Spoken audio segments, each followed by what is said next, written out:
Buenos días o buenas tardes, dependiendo de la latitud. Gracias a todas las personas que están conectadas y que se encuentran presencialmente en este tercer Congreso Internacional de Investigación e Innovación de la UCAL. Un agradecimiento especial al Centro de Investigación de la Creatividad por generar estos espacios de discusión y reflexión. Mi nombre es María Isabel Castillo Beorques, pertenezco al grupo de investigaciones MISCOS de la Universidad de Ibagué y hoy vengo a comentarles sobre una experiencia de investigación basada en artes en la educación superior. Quiero comenzar con una pregunta sencilla pero profunda. ¿Qué imágenes guardamos cuando pensamos en quienes nos enseñan? No son solo contenido ni exámenes, son gestos, son miradas, son silencios, son objetos, espacios. Y hoy quiero compartirles una investigación que explora precisamente eso, la relación pedagógica desde la fotografía como una experiencia de investigación basada en artes en la educación superior. Cuando les pedimos a los estudiantes que capturen en fotografía lo que significa para ellos y ellas la relación pedagógica, lo que emerge no son sillas ni pantallas. Aparecen gestos de cuidado, miradas que inspiran, un cuaderno convertido en símbolo de confianza, un objeto cotidiano resignificado como gratitud. Y este fue el inicio de esa investigación, explorar a través de la fotografía y de la investigación basada en las artes cómo las y los estudiantes resignifican la relación pedagógica como núcleo del aprendizaje significativo. Y esta investigación también parte de la experiencia.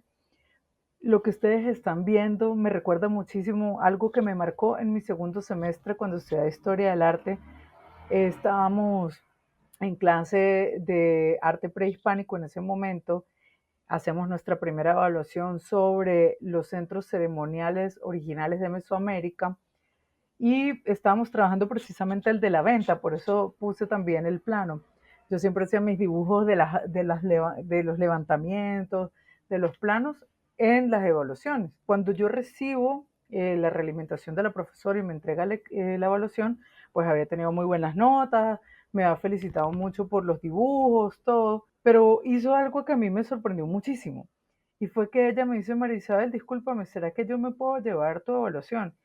Y yo me asusté, yo le dije, profe, pero pasa algo, algo mal. Y me dijo, no, yo jamás había visto un examen tan lindo y con una letra tan bonita y tan bien organizado. Recuerdo precisamente porque era de ese color, era con un esfero fucsia los títulos y el resto de la evaluación en esfero negro. Y para mí ese acto tan significativo de reconocimiento, no solo porque lo había hecho bien, sino del proceso de haber escrito, de haber tenido ese cuidado, para mí marcó una diferencia radical. Hoy en día la profesora Carmen Barrera ha sido mi mentora académica, yo no estaría aquí sin ella y yo le agradezco ese gesto que ella tuvo conmigo. Para mí fue impresionante y me hizo sentir muy, muy, muy orgullosa de mi trabajo. Y creo que eso es también las cosas que hacen que esa relación pedagógica nos permita aprender y construir esos aprendizajes significativos. Entonces, para ponerlos en contexto, en la universidad solemos hablar de contenidos, de competencias y de evaluaciones estandarizadas, pero como advierte Patricia Levy, la investigación social no solo produce datos, sino que también evoca, provoca y a veces incomoda, porque nos enfrenta a eso que hemos dejado de ver.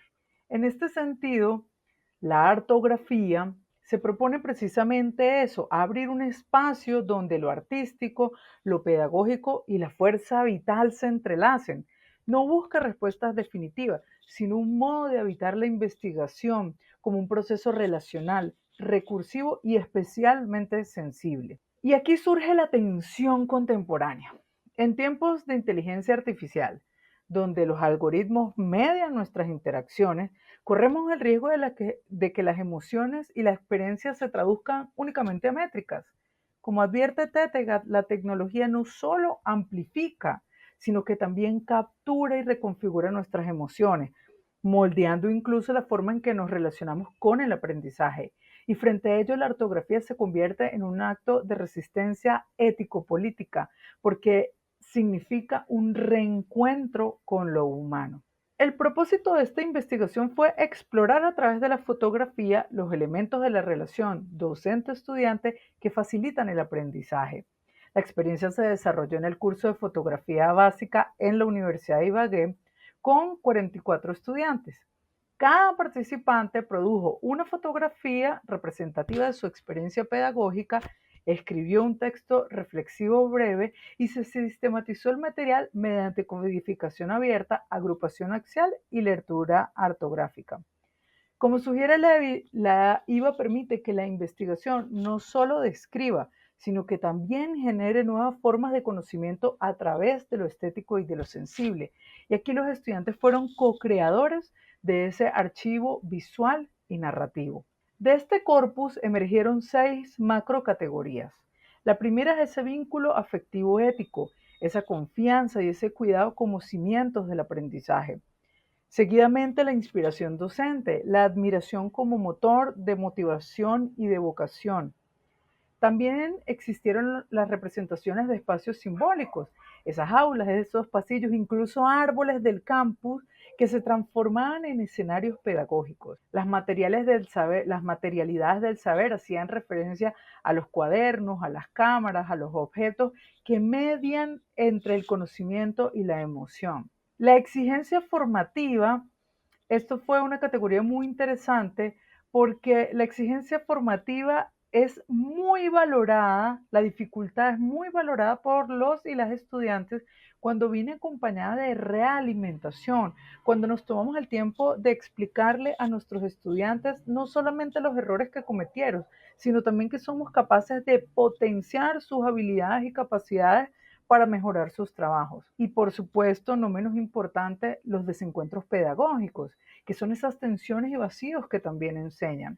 Al respecto, les traía esta imagen que es de uno de nuestros colaboradores, y ella se preguntaba en el texto, ¿qué hubiera sido de mí si en vez de atemorizarme me hubiesen impulsado? Y estaba haciendo referencia a una experiencia que había tenido en su primaria, donde se le dijo que no era buena en matemáticas y que prácticamente lo dejara de lado. Pero en la reflexión emergía esa necesidad, oiga, ¿y qué hubiese pasado si me hubiesen apoyado? ¿Qué hubiese pasado si hubiesen hecho las cosas de manera distinta? En este sentido, las emociones más frecuentes que encontramos fueron la gratitud, la admiración y la confianza. Un estudiante describió a su profesora como una combinación de ternura y rebeldía, y que eso le inspiraba muchísimo también para pensarse que la academia y la educación tenían mucho de humano. Otra imagen transformaba un objeto simple en una metáfora de agradecimiento. Y estos hallazgos confirman que la educación no se reduce a la transmisión de información, es sobre todo relación. En esta imagen traigo a colación esta Constitución Política de Colombia. Uno de los participantes cursa Derecho y explicaba que la Constitución Política de Colombia había acompañado toda su formación durante 7 semestres seguidos. Y eso me parece muy interesante porque también se habla de un objeto de afecto, de memoria y de crecimiento y de construcción de identidad a partir del aprendizaje. Esos libros que nos llevan y que nos recomienda un profesor o una profesora que hacen de nuestro tránsito por la universidad también algo especial. Entonces, en este sentido, es todo. La relación pedagógica no es solamente lo que emerge entre el profesor y el estudiante, también son los relacionamientos institucionales, la disponibilidad de material, cómo los chicos y chicas crean ese ambiente de aprendizaje que es óptimo para ellos y para ellas. Entonces, ¿qué nos dicen estas voces finalmente? Que la relación pedagógica es un factor crítico de la educación superior. Tengo entendido que en Europa se utilizan pruebas estandarizadas como las pruebas PISA. En Colombia tenemos las pruebas Saber Pro, que es incluso un requisito para poder graduarse. Tienes que presentar estas pruebas. Son organizadas por el Estado colombiano y miden 5 competencias genéricas que debes tener cuando te gradúas. Pero ¿qué está pasando entonces con lo otro? ¿Qué pasa con la emoción? ¿Qué pasa con la sensibilidad? Con lo que no se puede medir con una prueba estandarizada. La investigación basada en arte ofrece un rigor sensible porque triangula en este caso imagen, emoción y texto como datos legítimos que crean conocimiento. Y necesitamos metodologías que reconozcan también lo afectivo, lo simbólico y lo ético como dimensiones centrales, no meramente anecdóticas. Y aquí la ortografía nos permite ir más allá de un aula como espacio físico. Abre un devenir donde la investigación es experiencia. Y como señala Irving, investigar desde la ortografía es vivir la pregunta, no solo responderla. Frente a la irrupción de la inteligencia artificial, esta perspectiva se vuelve vital. Tetegad advierte que las tecnologías digitales configuran nuestras emociones y muchas veces las reducen a datos para el consumo algorítmico.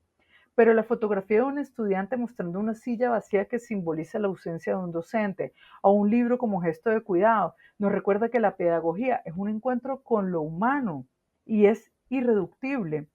En ese sentido, la investigación basada en artes y la ortografía son una forma de resistencia política, como dije nuevamente, un recordatorio de que la universidad no es solo un lugar de transmisión de contenidos, sino un espacio de presencia, de afecto y de construcción de sentido. Quiero subrayar tres aportes teóricos que enriquecieron esta investigación.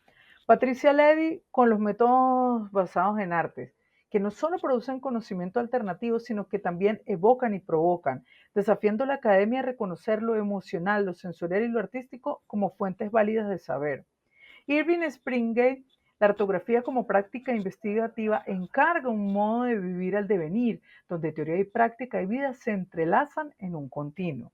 Y por último, Tetegad, en un mundo donde lo digital media nuestras emociones, el reto no es de perder la dimensión ética y relacional que nos construye como sujetos. Y estos aportes nos invitan a pensar la pedagogía como un acto humano, estético y ético capaz de resistir la deshumanización algorítmica.